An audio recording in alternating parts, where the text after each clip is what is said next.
tous. Heureusement, c'est aujourd'hui, vous me connaissez pour la plupart. Je suis une amoureuse de l'histoire de la Martinique, plus particulièrement l'histoire du Nord Caraïbe et encore plus celle du Carbet et du Mont-Nevers. Je suis verdimornaise par ma mère et carbétienne par mon père, élevée à Port-de-France. Alors le Carbet, c'est une ville qui est quand même riche en histoire. On le voit partout autour de nous, tous ces bâtiments historiques que nous avons. Nous avons l'église, la galerie, le presbytère, et j'en passe. Le Carbet a été la première paroisse de l'île. Et donc, c'est, juste pour poser le cadre du Carbet, c'est Jacques Duparquet qui avait dédié cette paroisse à Saint-Jacques. La première maison en briques a été construite du côté de la rivière. Il semblerait que Christophe Colomb y ait débarqué le 15 juin 1502. Personne ne l'a vu descendre du bateau. Hein? Mais en tout cas, ce Carbet a été une terre de combat, de lutte. Le Carbet comptait pas mal de sucreries et de distilleries. Parce qu'à l'époque, le Carbet, c'était aussi toute la ville du Mont-Nevers, une partie de Font-Saint-Denis et une toute petite partie de Bellefontaine. Donc c'était quand même assez grand et la plupart des grands, comme Duparquet, comme le marquis de Basse, ils préféraient venir au Carbet qui était un peu plus loin de Saint-Pierre pour pouvoir respirer l'air frais. Alors c'est vrai qu'en Martinique, nous avons eu pas mal de révoltes parce que nos ancêtres n'étaient pas là comme ça et puis ils attendaient qu'on les libère. Ils se sont battus. Nous avons eu différentes révoltes sur la Martinique. Mais il y a eu des petites révoltes plus petites. Parce que c'est-à-dire que quand on était esclave de maison, quand on était dans les champs, on faisait aussi des petits coups fourrés aux colons parce que c'était pas facile la vie. Ce n'était pas facile parce qu'il ne faut pas oublier que les esclaves étaient considérés comme des biens meubles et immeubles. Ok? On estimait qu'ils n'avaient pas d'âme. Ils étaient la propriété du colon. Donc, ils ont tout fait pour se libérer. Et au Carbet, ce qui va nous intéresser plus particulièrement, c'est cette révolte de 1822, octobre 1822, dans la nuit du 12 au 13, où les esclaves se sont révoltés. Ils sont partis de l'habitation Fizel et ils sont descendus. Naturellement, malheureusement, ils n'ont pas pu réussir totalement ce qu'ils voulaient faire. Mais nous avons nos héros aussi. Alors, on a Pierre, qui était considéré comme le plus intelligent. Et nos esclaves, qui avaient été attrapés après cette révolte, ils ont, même sous la menace, même sous les coups, ils n'ont jamais dénoncé. Et c'est cette force que nous devons respecter. Parce que même au moment où on allait les tuer, ils n'ont jamais dénoncé. Parce qu'ils savaient que pour leur descendance, la liberté, c'était important. Alors, parmi vous, j'ai vu M. Maurice qui a écrit aussi quelque chose sur, voilà, il est en face de moi, qui a écrit quelque chose sur cette révolte. Très beau livre que je vous incite à lire. Mais, en tout cas, il y a quelqu'un qui est mieux placé que moi, M. Gilbert Pagot, pour vous présenter cette révolte de la nuit du 12 au 13 octobre 1822 à l'habitation La Touche au Carbet. Donc, sous vos applaudissements, nous accueillons Gilbert Pagot. Merci, Madame Zélo.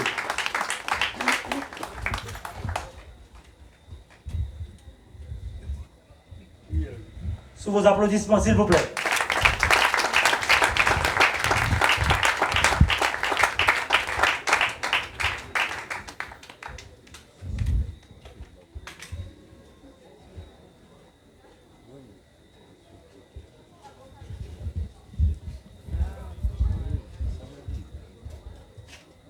Oui. Bonsoir, alors moi je suis assis. Bonsoir à toutes et à tous pour cette conférence sur l'insurrection du Carbet de 1822. Je prends quelques notes et je voudrais déjà souligner les faits suivants.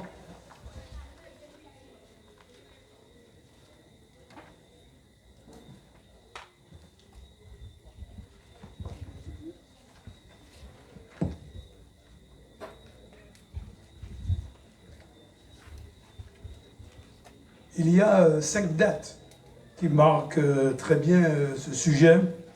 D'abord, la date de la nuit du 12 au 13 octobre 82. Cette révolte des esclaves du Carbet et qui résonne un petit peu comme un coup de feu, mais on va voir que ce n'est pas vrai. Ensuite, nous allons retenir la date du 14 octobre, 2 jours après, lorsque cette révolte a éclaté. 2 jours après cette révolte, eh bien, on mobilise les milices du Fort-Royal, et parmi ces membres de la milice, il y a Cyril Bissette, qui est membre des volontaires pour écraser la révolte des esclaves du Carbet.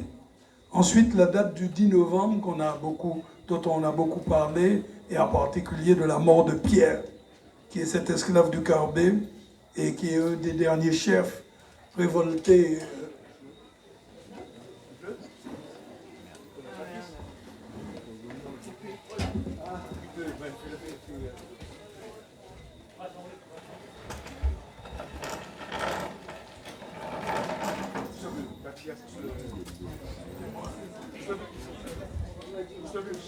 Vous avez compris un petit peu ce qui se passait.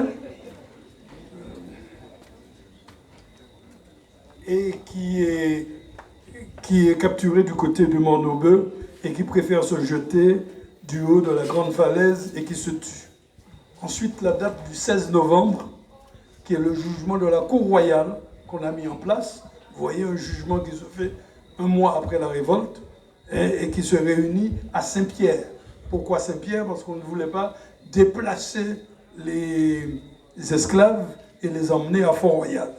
Et puis enfin, la date du 19 novembre, c'est-à-dire pour nous ça aurait été samedi dernier, eh bien, qui est l'exécution du jugement du 15 novembre, et cela se passe sur la place Bertin à Saint-Pierre, où il y a 21 condamnés à la peine capitale, 7 qui sont sur le billot, 14 qui sont pendus.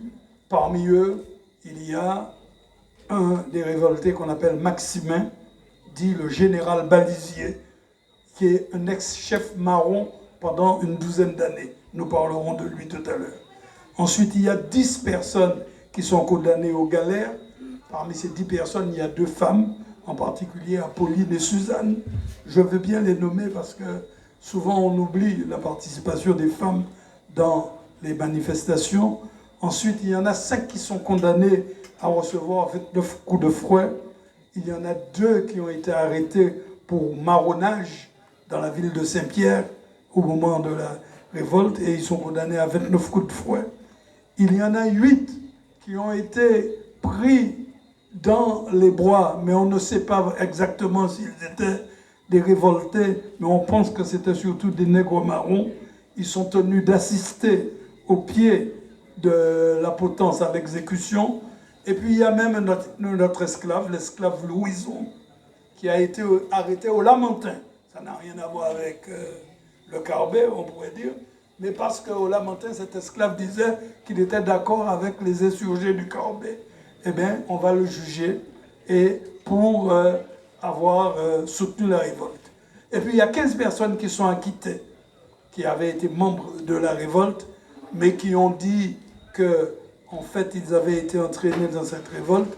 Et parmi ces 15 personnes acquittées, il y a 6 femmes dont on a voulu avoir leur témoignage. Il y a Antoinette, Siette, Lise, Marthe, Rose, Valérie. Et voilà un petit peu ce qu'on a dans les documents officiels, dans le jugement, etc. Mais Si on s'arrête qu'à ça, eh bien, ça apparaît comme une révolte comme les autres. Mais ce n'est pas vrai. Cette révolte du Carbet, il faut bien la replacer dans le contexte. Alors, j'irai très vite parce qu'il y a trop de choses à dire, mais il faut que vous compreniez bien le contexte dans lequel nous sommes. Entre 1789 et 1822, il y a une trentaine d'années, et pourtant, dans cette génération, beaucoup de choses ont changé. Quant à la pérennité du climat esclavagiste, les postures sont bousculées et les actes et les cartes se rebattent.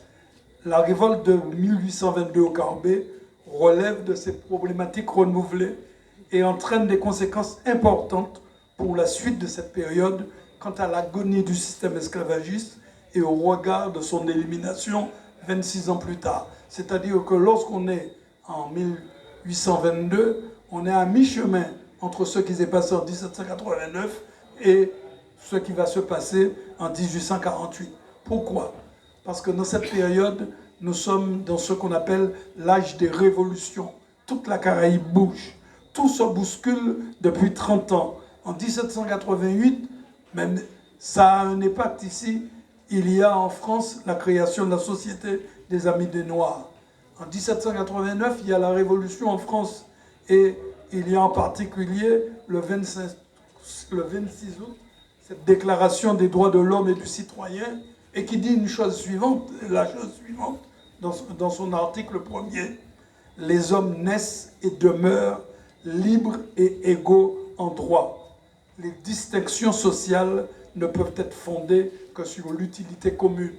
Je veux dire que ça, on l'entend aussi dans les colonies françaises d'Amérique, parce qu'il y a non seulement la Martinique, la Guadeloupe, Marie-Galante, que vous connaissez, mais il y a Saint-Martin, il y a aussi toutes ces îles comme Sainte-Lucie, qui est encore colonie française, il y a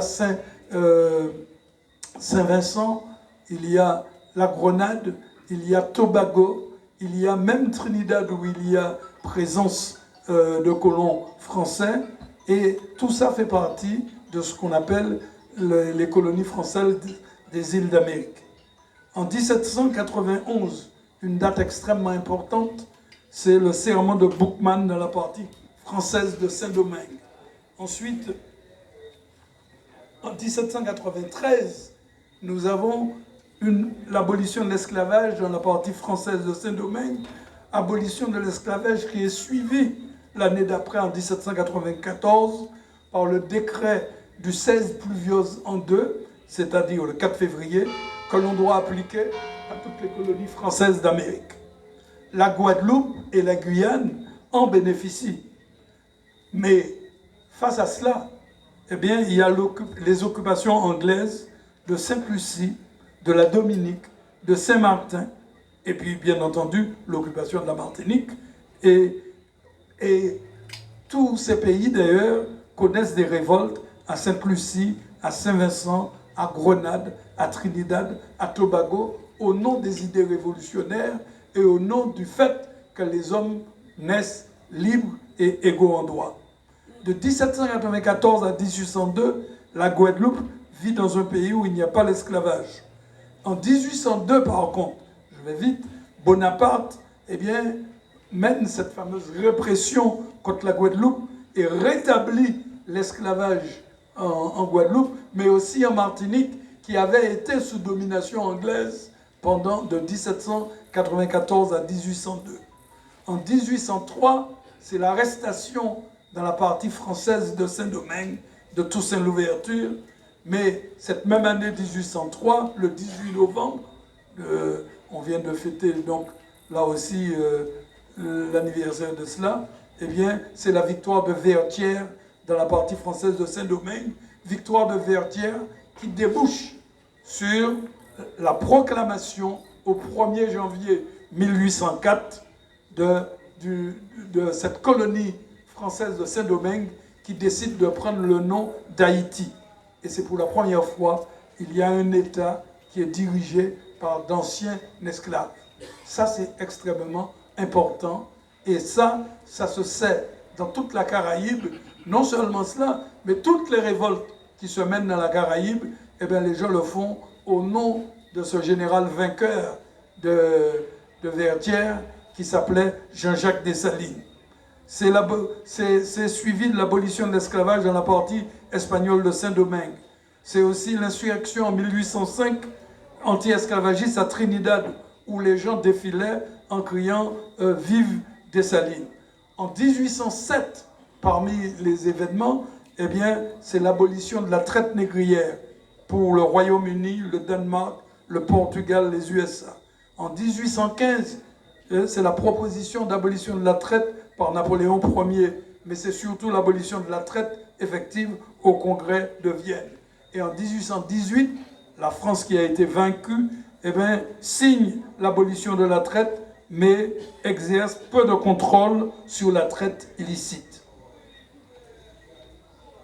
En 1821, en France, on crée alors une société de la morale chrétienne, et celle-ci se prononce pour la fin de la traite négrière et pour l'abolition progressive de l'esclavage. Et en 1822, il y a même la création d'une commission pour l'abolition de la traite des Noirs.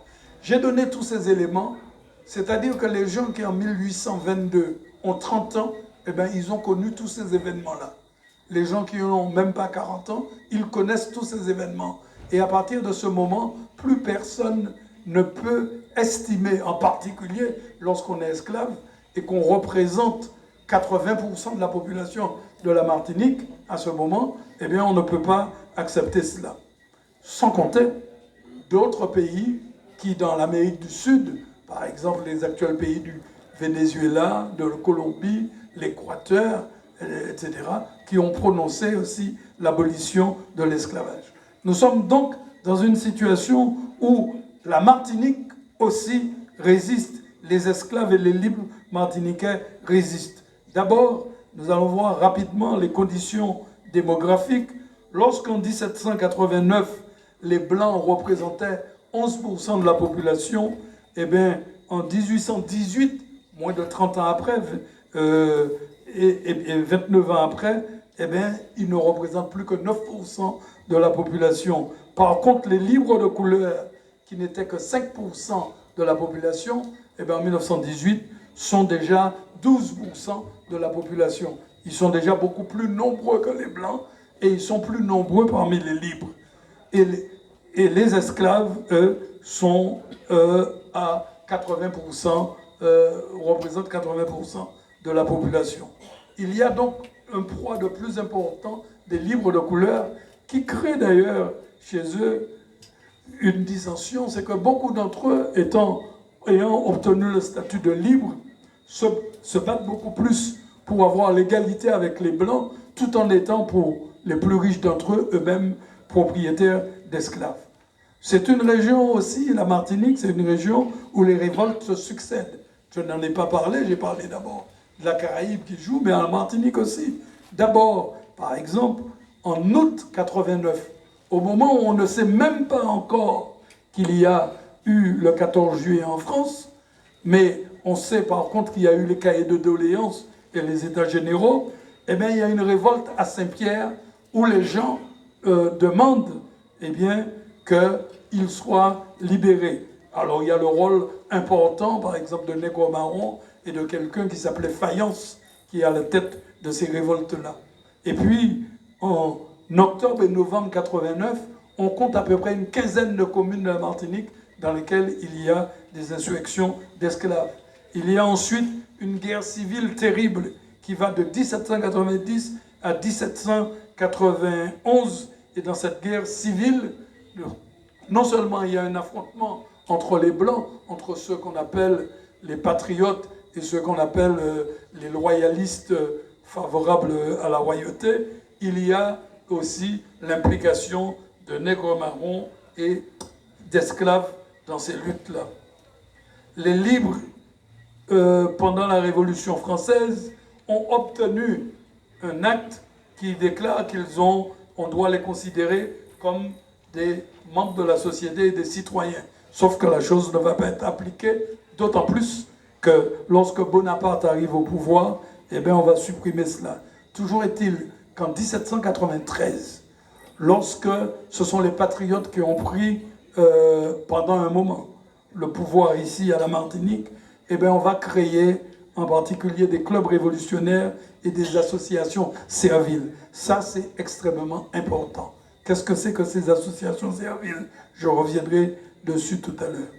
Ensuite, en 1800, il y a la fameuse marche de Jeanquina, qui est partie depuis Fort-Royal, mais qui surtout est entrée dans les bois à partir du quartier de la Démarche, au-dessus de Font-Laillé, et qui va passer sur toutes les crêtes pour arriver jusqu'au Morne-Vert, c'est-à-dire une région de marronnage.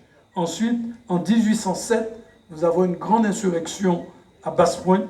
En 1811, l'insurrection de Saint-Pierre, avec le rôle des libres et en particulier d'un esclave qu'on appelle Molière. Et en 1820, la révolte du Lamentin. On vit donc dans une période extrêmement tourmentée, avec beaucoup de combats, et le Carbet, j'y arrive, puisqu'il faut qu'on arrive vraiment au Carbet, le Carbet vit dans ce tourbillon. Alors, dans ce tourbillon, il y a en même temps un très grand tourbillon politique en Martinique. J'ai expliqué toutes les crises, tous les affrontements, la guerre civile, l'occupation anglaise, la double occupation anglaise, etc.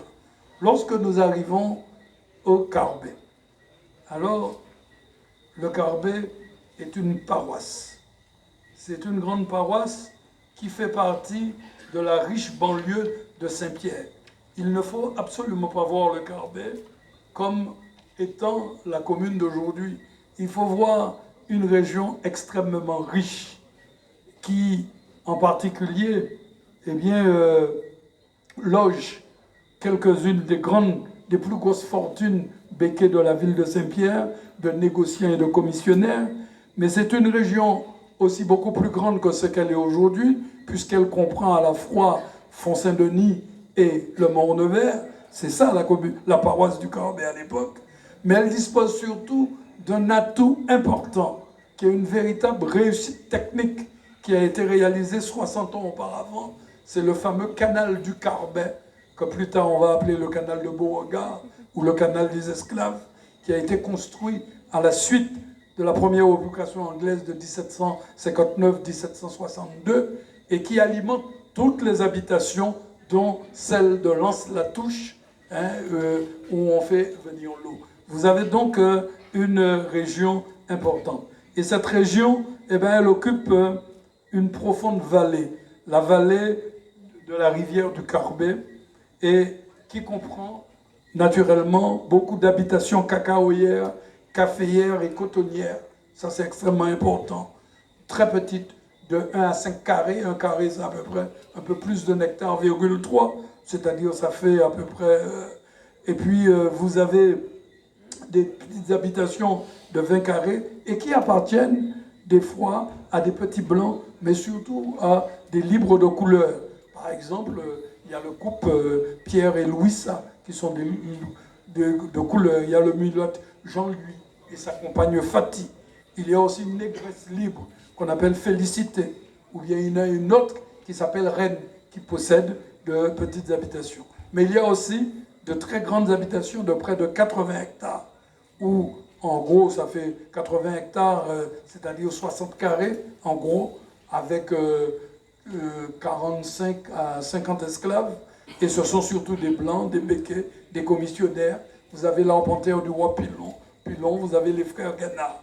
Et puis vous avez de plus grandes habitations sucrières, de plus de 100 hectares, qui se trouvent au fond de la vallée et qui appartiennent à de riches planteurs, de Fizel par exemple, qui est depuis Canary-Cassé, Jorna, l'Allemand Lévignan, Mascret. Vous connaissez Font-Mascret si vous avez fait déjà la marche sous le canal dit des esclaves, ou bien la Juste, l'habitation la Juste aussi. Et alors, c'est une région qui est très connue pour ses révoltes d'esclaves.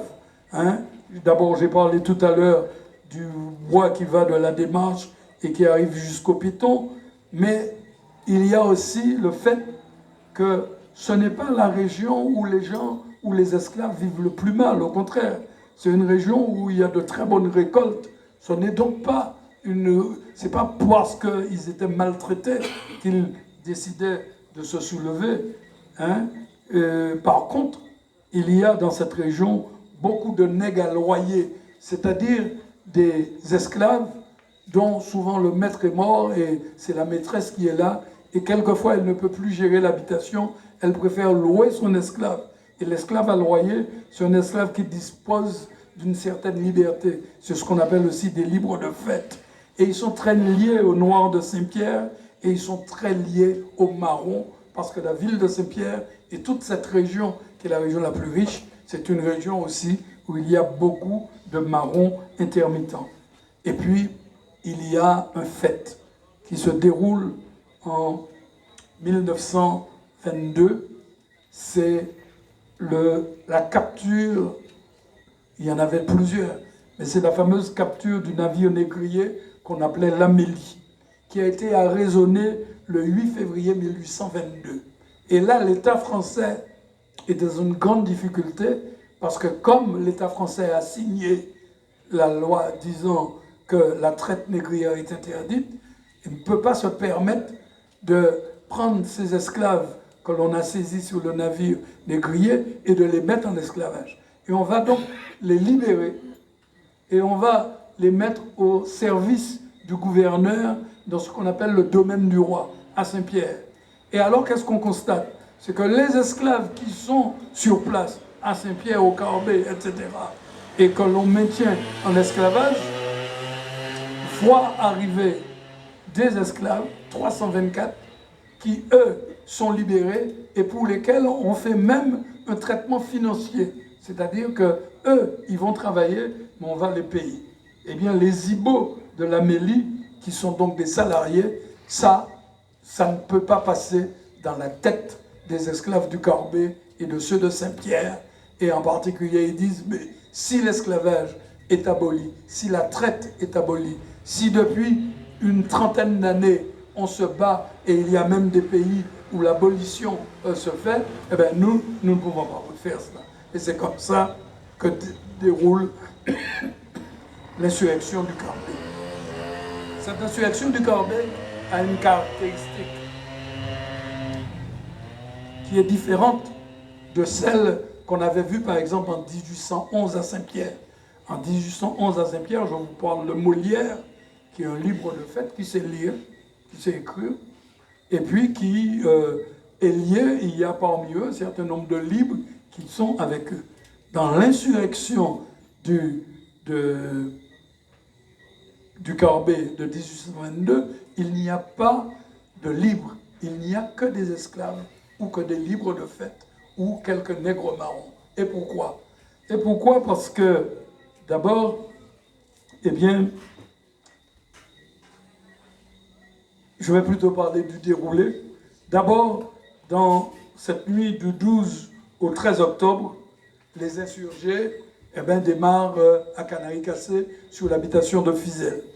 Et puis, ils perdent beaucoup de temps parce qu'ils traînent un peu. On se rend compte que même si on avait décidé de se révolter, la chose n'avait pas été organisée autant que le dit le gouvernement. En tous les cas, ils vont après chez Ganat et ce béquet est assassiné. Il y a des gens qui sont attaqués, beaucoup de riches propriétaires, mais aussi des libres de couleur qui possèdent des esclaves. Pour la première fois, des maîtres sont attaqués sur leur personne physique. Il y a beaucoup d'objets volés, en particulier des vivres, bien entendu, mais aussi des bijoux, des vêtements, etc. Et là, on perd beaucoup de temps. On parle même de pratiques magiques. En particulier, un des maîtres qui a été blessé, non seulement on a recueilli son sang, mais on l'a mêlé à du tafia et de la poudre, un petit peu comme pour le serment de Boukman, et cela a du poids. Toujours est-il que parmi les insurgés, vous avez Jean-Louis Le Cap, qui est un libre de fête, qui habite dans ce qu'on appelle le Haut-Carbet, en haut de... Ensuite, Vous avez Pierre, qu'on a connu pour la mort au Mont-Neubeu. Vous avez Alexis, dont on dit que c'était le chef, mais qui, malgré la torture, refuse de parler, refuse de donner quelques noms.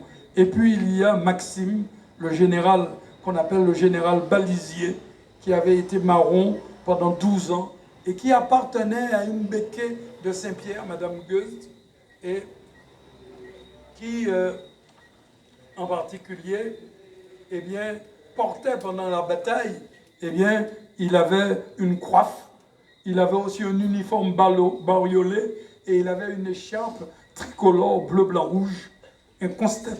Incontestablement, il fait partie des associations serviles. Alors, le bleu, blanc, rouge est interdit par la royauté et le bleu, blanc, rouge représente la Révolution française. Et donc, par conséquent, voilà comment ce Balisier, vous comprenez très bien que, naturellement, il va être condamné et pendu. Et puis, j'ai parlé aussi des femmes, en particulier Apolline et Suzanne. Ce qu'il faut voir en particulier, c'est la répression qui a eu lieu pour cette insurrection.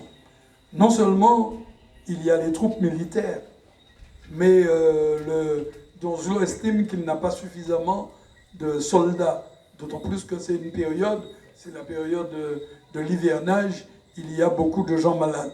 Il a aussi que 45 gendarmes. Donc il demande à mobiliser la garde de Saint-Pierre et en particulier à faire attention avec la fameuse batterie Sainte-Marthe à Saint-Pierre. Mais il fait appel à un navire qui s'appelle la Néréide. Et qu'est-ce que c'est que ce navire, la Néréide? La Néréide, c'est un navire qui a été envoyé dans les Antilles françaises pour surveiller, disent-ils, le complot que mènent les révoltés de Saint-Domingue, parce qu'on refuse de dire les révoltés d'Haïti. On continue à dire les révoltés de Saint-Domingue pour les surveiller, disant que c'est eux qui attisent les révoltes dans toute la Caraïbe. Et alors, non seulement on fait venir ce navire, et on va lui demander d'arpenter toute la côte, depuis la pointe du Prêcheur jusqu'à Font-Capot, à l'entrée de Bellefontaine, et de monter et remonter pour arrêter et contrôler tous les navires, tous les canaux qui passent dans cela. On va aussi mobiliser les corps de milice du Fort-Royal, dont je vous ai parlé tout à l'heure. Il y a 5 corps de milice. Et puis, cette répression, naturellement, va s'acharner sur les... On va encercler Saint-Pierre. Et en ayant encerclé Saint-Pierre, on va se mettre à visiter toutes les maisons pour voir s'il n'y a pas. Et naturellement, on en arrête à peu près soixantaine, même s'ils n'avaient pas été membres de la révolte. Et puis, l'arrestation de contestataires comme Louison. Alors, que faut-il comprendre de cette répression? C'est la peur de nouveau Saint-Domingue et c'est de combattre surtout le mouvement abolitionniste qui est en train de prendre forme en France, même s'il est encore largement minoritaire. Quelles sont les conséquences? Et c'est ça qui est important pour nous. Cette révolte de 1822, elle est différente et elle a une conséquence extraordinaire sur la suite des événements. C'est cette révolte qui va réveiller le fait que les libres de couleur, pendant longtemps, avaient cru qu'ils pouvaient arriver à l'égalité des droits tout en ne remettant pas en cause la question de l'esclavage. Et en particulier, eh bien, ils veulent, ces libres de couleur, obtenir de nouvelles améliorations. Il y a eu 2 ans auparavant, en 1820, une commission qu'on a appelée la commission de la Mardelle. Et cette commission était venue, soi-disant, pour arranger les droits des libres de couleur. Rien n'a progressé au point que ces libres de couleur qui défendaient le système esclavagiste, tout en demandant l'égalité des droits pour eux, eh bien, vont rédiger la fameuse brochure qu'on appelle de la situation des gens de couleur libre aux Antilles françaises. Et cette brochure, elle sort en 1823, c'est-à-dire après l'insurrection du Carbet. Et cette insurrection, cette brochure, va faire qu'on va arrêter Cyril Bicêtre, qui, un an auparavant, eh bien, participait à la répression des esclaves. Et non seulement on va l'arrêter lui, mais on va arrêter à peu près 300 libres de couleur que l'on va déporter. Et même quelqu'un comme Bicêtre, eh bien, va être attaché et marqué au fer rouge pour bien montrer qu'il est esclave, qu'il est de ceux qui viennent d'Afrique. Et par conséquent, cette répression, eh bien, va soulever une campagne. D'abord en France, vous savez le rôle, par exemple, de quelqu'un comme Isambert, qui est l'avocat, et alors c'est grâce d'ailleurs à beaucoup de plaidoiries d'Isambert que nous avons beaucoup de dossiers sur l'histoire de la Martinique, de la Guadeloupe et de la Guyane, parce que avec ces dossiers, il montre tous les cas de répression, il montre, et il parle y compris de 1822. Ce qui va donner en 1827, pour la première fois, eh bien, une pétition de libre de couleur qui demande qu'il y ait une amélioration de la condition des esclaves. Et puis, en 1834, il y aura la fameuse revue des colonies, créée par Cyril Bicêtre, mais la pétition qui est menée par Fabien, qui demande l'abolition de l'esclavage. Ce retournement est extrêmement fort en 1833-34 parce que les îles voisines de la Martinique, à savoir Sainte-Lucie et la Dominique, eh bien, connaissent l'abolition de l'esclavage. C'est-à-dire quelque chose comme 11 ans après l'insurrection du Carbet, il y a maintenant 2 îles où il y a abolition de l'esclavage. On n'est pas obligé de partir en bateau pour aller jusqu'à Haïti, eh bien, puisque c'est pratiquement impossible. Par contre, on peut partir du Carbet, du Prêcheur, pour aller à la Dominique, où on peut aller aussi à Sainte-Lucie, même s'il y a beaucoup de morts. Cette insurrection donc du Carbet a une importance particulière dans l'histoire de l'abolition de l'esclavage. Et ça aurait été dommage qu'on n'en ait pas parlé, et c'est vraiment dommage qu'on ne comprenne pas, que beaucoup de gens n'ont pas compris le rôle de cette insurrection, le poids de cette insurrection dans l'histoire d'abolition de l'esclavage de la Martinique. Je ne voulais pas être trop long, mais présenter les gens. Alors, j'ai cité beaucoup de faits. Alors, ça ressemble à des choses qu'on lance comme ça dans le public, mais cela nécessite surtout qu'après, eh ben, que vous tous qui êtes là, eh bien, que vous alliez dans les ouvrages qui vont être écrits sur ça, dans l'ouvrage en particulier il y a 2 ouvrages qui abordent la question. Il y a un ouvrage qui est intéressant, c'est celui de Françoise Thésée, qui a écrit La Martinique du général Donzelot, le général Donzelot à la Martinique. Et puis, il y a une publication de ce monsieur de Frémanville, celui qui a mené l'insurrection, l'écrasement de l'insurrection ici, et dans un ouvrage qu'on appelle la Néréide. Il y a aussi l'ouvrage et les actes qui ont été laissés par Clermont-Tonnerre, qui était le ministre des colonies, eh ben, qui indique un petit peu tout ce qu'il a reçu comme rapport à propos de cette insurrection du Carbet. Vous avez bien entendu les notes du général Donzelot que l'on retrouve dans la correspondance générale avec le ministère. Et puis, vous avez surtout M. de Grononville qui a écrit aussi un témoignage. Ça n'a pas été publié, mais ça se retrouve aux archives. Un témoignage sur 1822 qu'on a considéré comme étant une des insurrections les plus importantes ayant le plus d'effet sur l'abolition de l'esclavage à la Martinique. Merci de votre attention.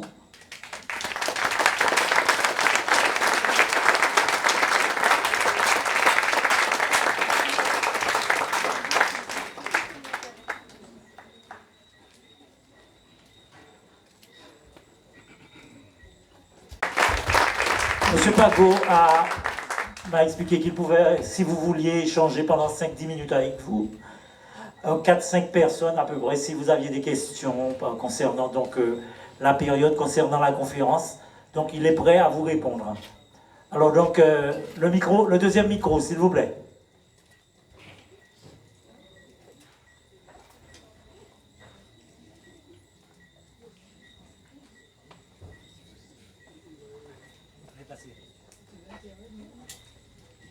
Oui, le deuxième micro.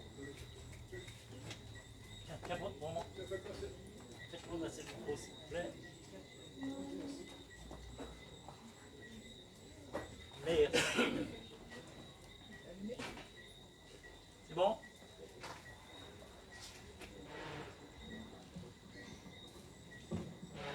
Allô? Faut que j'appuie dessus? Là, Sibelle. Voilà, la première question. Oui, bonsoir. Bonsoir Gilbert et merci.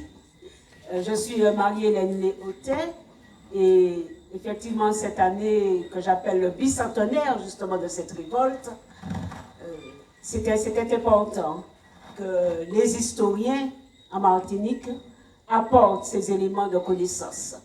Ce que je retiens en une phrase, c'est que le mouvement abolitionniste, c'est d'abord le mouvement des esclaves. Quand on parle d'abolition, ce sont les esclaves qui se sont mis les premiers en route pour l'abolition.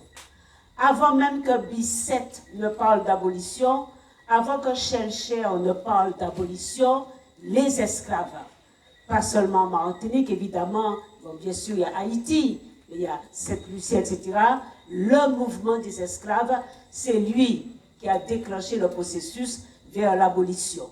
Et c'est ce qu'il faut comprendre, et c'est pourquoi cette révolte du Cambé, elle nous montre.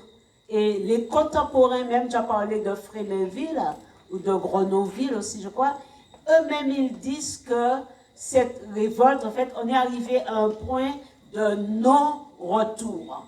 À partir de la révolte du Cambé de 1822, on sait qu'on marche vers l'abolition et qu'on ne pourra plus revenir en arrière. Donc c'est ce qui est important, à mon avis, tu l'as bien dit dans ta conclusion, et je félicite la mairie du Cambé d'avoir fait cette manifestation ce soir. Merci.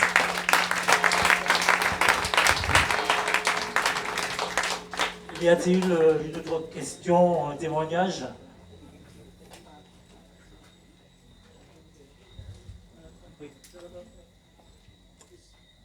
Oui, je voulais remercier M. Pago par rapport à cet apport de connaissances. Parce que moi qui suis carbétienne de naissance, j'apprends beaucoup sur ma ville aujourd'hui. Et je voulais vraiment le remercier par rapport à cette histoire qui nous a, qui est importante, vraiment à connaître. En tant que carbétien, en tant que martiniquais, mais en tant que carbétienne, je suis très fière d'avoir eu beaucoup d'éléments sur l'histoire de ma vie.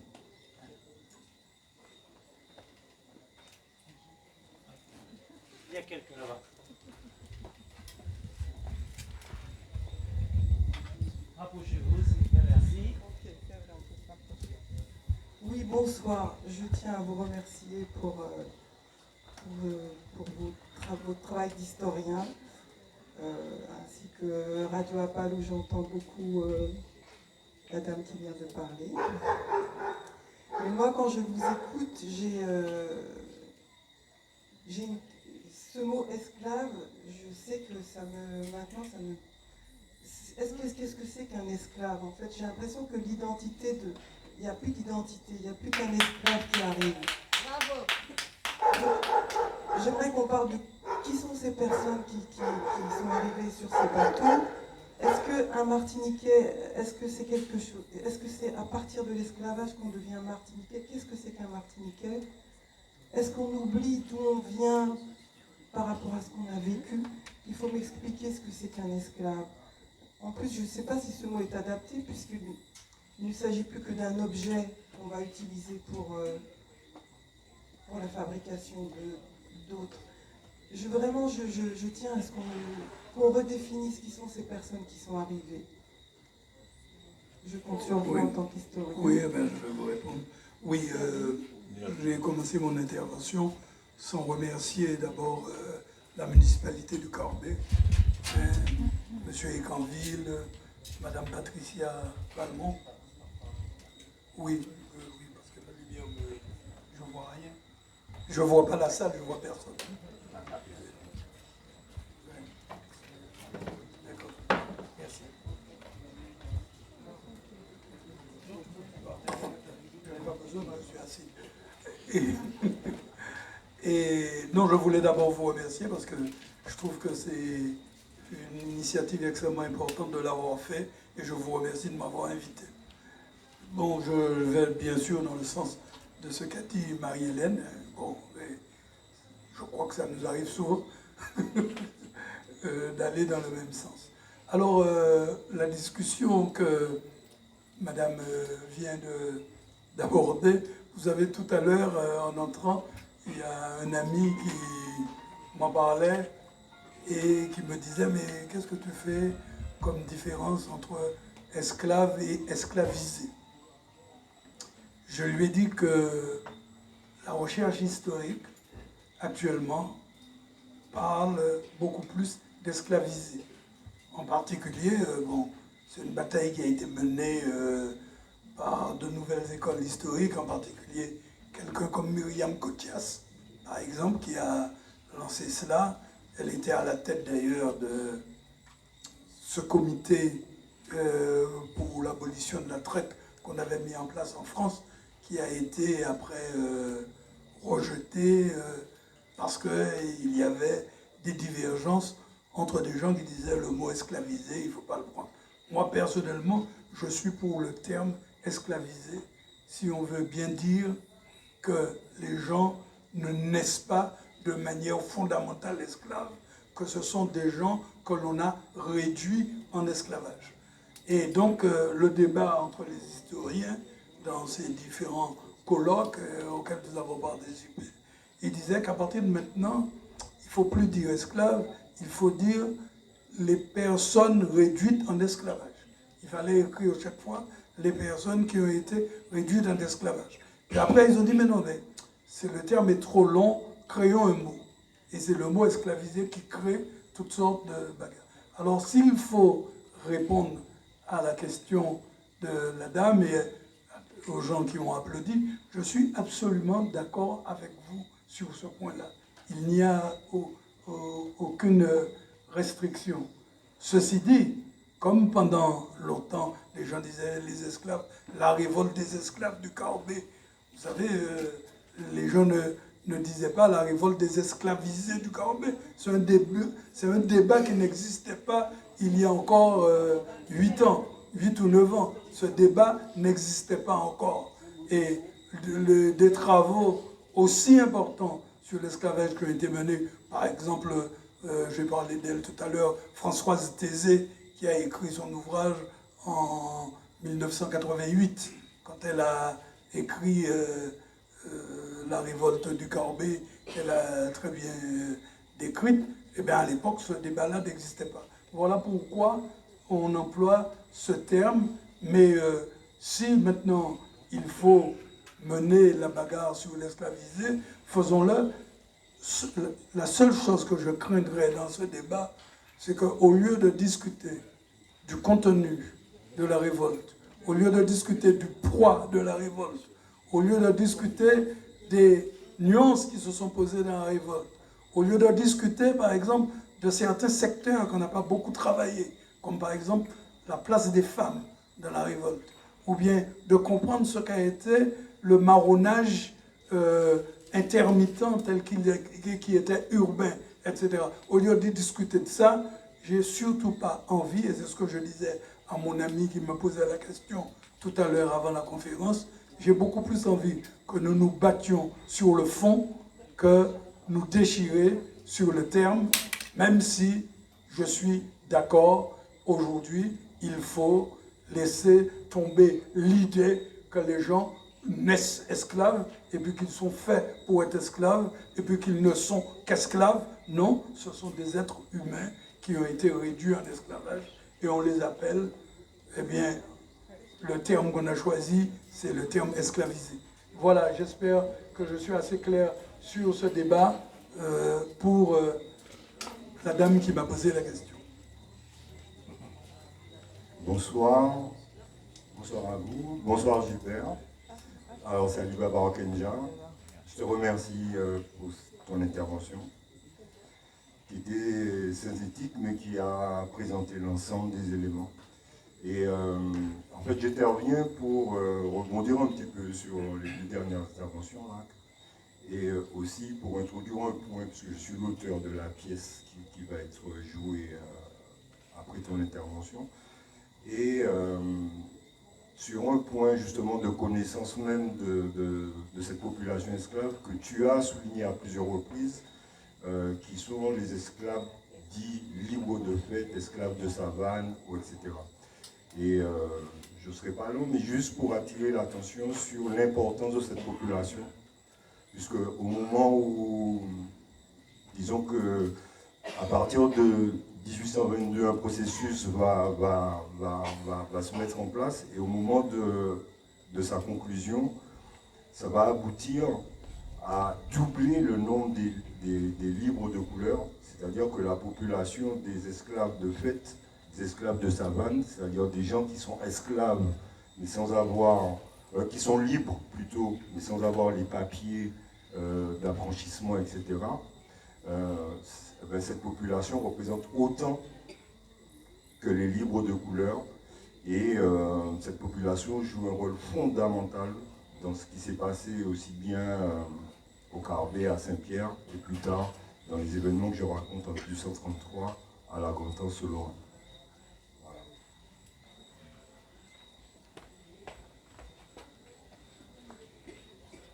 Merci Ali Baba.